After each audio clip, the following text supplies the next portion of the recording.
Okay, good evening. I'm going to be talking about today the focus session for male reproductive. We've only got two focus sessions left. I'll do male reproductive this week. I'll do female reproductive mostly on the menstrual cycle next week.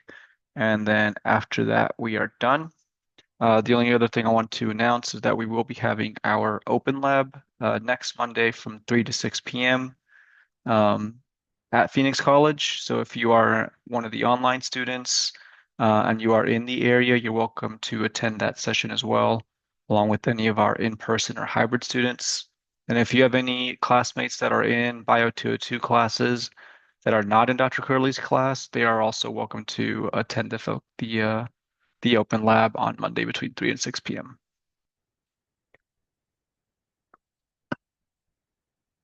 Okay, so what I want to cover really quickly is a little bit about the male anatomy physiology.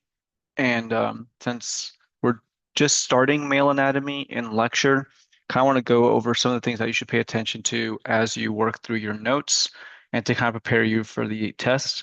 There is no separate reproductive exam. It's going to be a reproductive plus final exam, from what I remember. I'll talk to Curly to see if that changes. But from what I remember, and at least from earlier discussions, it's going to be a combined reproductive and then combined final exam. But if that changes, I'll let everybody know. So the basic thing with the male anatomy is to understand the function. In this case, it's just to produce sperm and sex hormones, specifically testosterone for males. And then the entire purpose of it is to deliver the sperm to the female to help with reproduction. You might see terms such as primary and secondary organs. Understand the primary organ in both male and female is the organ that makes the gamete, or in this case, for the male, it's going to be the sperm. For the female, it's the egg or the ovum. And then the secondary organs is everything that is required to help the sperm or the egg kind of uh, meet. So meet, so to say. So anything that involves ducts, the glands, the penis for the male, that's all there just to help deliver the sperm to the female reproductive system and to help with reproduction. Something to focus on as you are working through your notes. Pay attention to your functions. So what glands produce what, thermal regulation for male anatomy, and also tracing of the ducts. I do recall a question on the exam basically mentioning, can you trace the flow or the path of sperm from the testes all the way out until it becomes ejaculated. And so understanding these terms and how it flows through will help you both in the lecture exam, but also in um, the lab practical where you might see some of these features. Okay, so one thing I want to talk about is semen. So, like, what is semen? I know we kind of use sperm and semen kind of interchangeably, but basically, semen is a combination of a bunch of different fluids that is made in the male reproductive system. So, what I did here is I highlighted certain components of semen and also where they're produced. This will help a lot with functions of some of our um, glands and the vesicles. And so if you could ask a question about where certain things are produced, you can this kind of sums it up in one place. So primarily the sperm that is produced in the testes and then stored in the epididymis. And the sperm is what holds the genetic material to help with creating a new life form. Um, as the sperm is released, it flows through your vas deferens or ductus deferens. And then when it reaches the seminal vesicle, it starts um, combining with a bunch of other fluids to help the sperm, in this case, survive the journey. So the first thing it's given is it is fructose, which is like a sugar. It's an energy source for the sperm to help the tail continue on its path to get to hopefully an ovum at the end or an egg. You also get fibrinogen. This makes the semen sticky. So the female reproductive system will release an egg, and for about 12 to 24 hours, that egg is viable to be fertilized. But semen can stay in your system, in a female's vagina for anywhere, or sorry, not vagina, the uterus, for about 5 to 6 days, sometimes longer. And one of the things that helps to do that is the fibrinogen. So it makes the semen sticky, and the idea that it can stay uh, in the female reproductive system longer while it waits for the egg to be around and kind of show up. And then the other part of it is prostaglandins. So prostaglandins are essentially hormones that help the female have contractions during sexual intercourse. Again, the whole idea of this system is to get sperm to meet up with the egg at the end of the trail. So fructose gives it energy, fibrinogen makes it sticky, and prostaglandins makes the female contract so that the male reproductive side will be more willing to ejaculate or make it ejaculate faster. Um, in nature, it's not ideal for us to wait too long to have sex because it puts us in a dangerous situation. You might get attacked by predators, that kind of thing. So the whole system's designed to be very quick to maximize the chances that you'll have a successful fertilization at the end. So once you get through the seminal vesicles, you'll start hitting the prostate gland. The prostate gland secretes prostatic fluid. It's basically just water. So sperm, fructose, fibrinogen, prostaglandins, this makes the semen very thick, which isn't really going to help travel very well. So by adding this prostatic fluid, it basically dilutes it, kind of adds some water to it. So it's more of a liquid leaving the body than a solid, if you will. And then the last thing that we have is it'll hit the bulbourethral gland, and it's going to be mixed in. They'll mix in pre-ejaculatory fluid, or pre-cum is the common term for it. Essentially, what the pre-ejaculatory fluid does is the female vagina is very acidic. It's part of the immune system to protect the vagina from microbes or foreign invaders. What the pre-ejaculatory fluid does, it's an alkaline fluid and it neutralizes the acid in the female vagina. It also lubricates the gland's penis. That way it makes it more, it stimulates it more to have a more successful ejaculation or a more powerful ejaculation. I guess that's the right term I want to use for it. And then at the very end, what comes out is at the end semen, combination of all of these things. And the whole idea of adding all this stuff to the semen is to help the sperm make it all the way to the very end of the finish line. Okay, so the testes. So the testes are primarily made up of two different cells. We call it the Sertoli cells and the Leydig or interstitial cells. The Sertoli cells are commonly referred to as the nurse cells. So what these cells do is they create a blood testes barrier um, to prevent our immune system or the male immune system from attacking the testes. Um, the reproductive organs are very unique in that if you take out either male or female reproductive organs, our bodies can still survive. It's not required for our survival, it's only there for our species survival.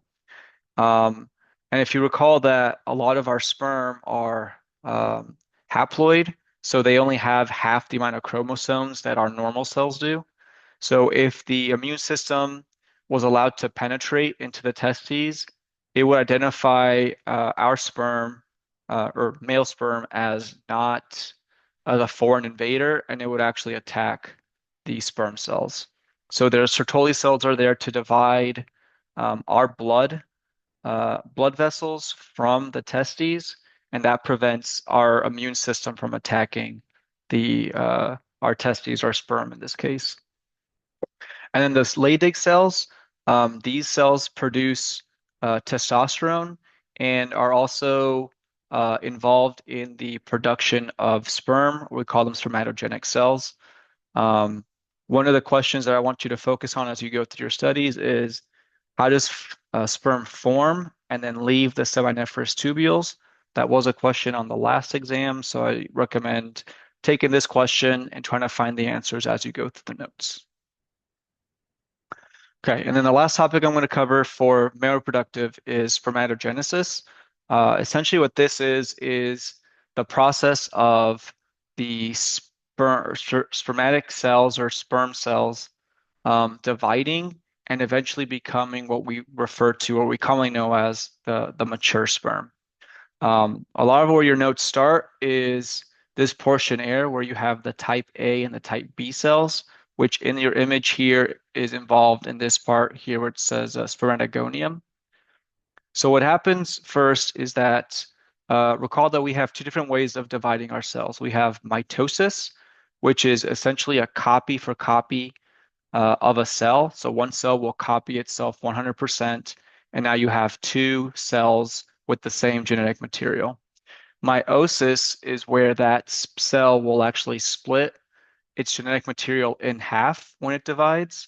And then you recall that for a reproductive system, our sperm has half the genes you need, and then the ovum or the egg has the other half. And when they meet together, they'll make the full set of 23 chromosomes, which will then give us a full human being. The way this process starts in males is that you'll undergo what's called a meiotic division or mitosis, and a spermatogonium, which is like a pre-sperm cell or a immature sperm cell, will divide into two identical cells. One of these cells will actually stay in the uh, basically in our testes, and then the other cell will continue dividing to eventually become the sperm cell. And then the cell that divides will then undergo meiotic division later to then make another type B cell to then reproduce further. On the test, you might see something, I've seen it where they mention the type A, what do the type A cells do and what do the type B cells do? Understand the type A cell stays in the blood testes barrier and is always making new cells. And then the type B cells will turn into a spermatocyte, which is down here. And then this will divide twice. So we call this meiosis one, where it divides in essentially in half. And then it'll undergo meiosis two, where it divides in half again. And the end result is that you actually have the 23 single strands of DNA in each of your four sperm cells for them to continue the journey. Once the cells have undergone meiosis two, you've got what's called four spermatids, which is this here. And then at this point, the spermatids will lose the cytoplasm and it'll start growing the tail and it'll start looking more like the sperm you're used to seeing. A sperm cell is basically just an acrosome, which is the head. You have a tail, and then there's actually can kind of see it here, this like yellow orange thing. Basically, that is kind of looks like a mitochondria. It's basically the power or the energy for the sperm cell. So it's very basic. It's got a head that has genetic material, the tail that helps it move, and then a middle region that helps power the tail or the flagella to make its way through. At this point, it's called a spermatozoa. The sperm will then go into the lumen, and then they will travel through, coming out the epididymis, and then they'll be stored in the epididymis until the male ejaculates, and then it'll move on. One of the things that you might hear of is, I guess the regular term is like blue balls, where you're not ejaculating enough. It really doesn't matter. So any sperm cell that remains in the epididymis and is not used or does not leave basically gets reabsorbed into the body, and then your body will just make new sperm cells. Males will make hundreds of thousands, if not millions, of sperm cells per day. So the process doesn't typically stop. Um, there's no like end endpoint, kind of like where females might run out of eggs, if you will. Men will keep producing sperm continuously. If it doesn't get used, the body just reabsorbs it, uses that energy, and then it'll just recycle it somewhere else, and it'll just make new sperm cells to go through there. Um, and that's basically it. That's really all I had to share for this one. The male reproductive system is honestly not that complicated. The most complicated questions you'll get are typically on spermatogenesis, and then a little bit about the testes, kind of the cells and what they do, flow path, and then some of the functions of the male anatomy that help the sperm become semen and then ultimately make its path to the female and hopefully fertilize an egg. Next week, it'll be a little bit more in depth, specifically the menstrual cycle, so the ovarian, um, the uterine cycle, and then the ovarian cycle. Those are typically the more difficult concepts of the reproductive system. And so I'll mostly focus on that next week. But that's about it. If you have any questions, I'll take those if you're in the chat, or you can say them out loud. If you have no other questions, just feel free to message me. Other than that, I'll just stop recording and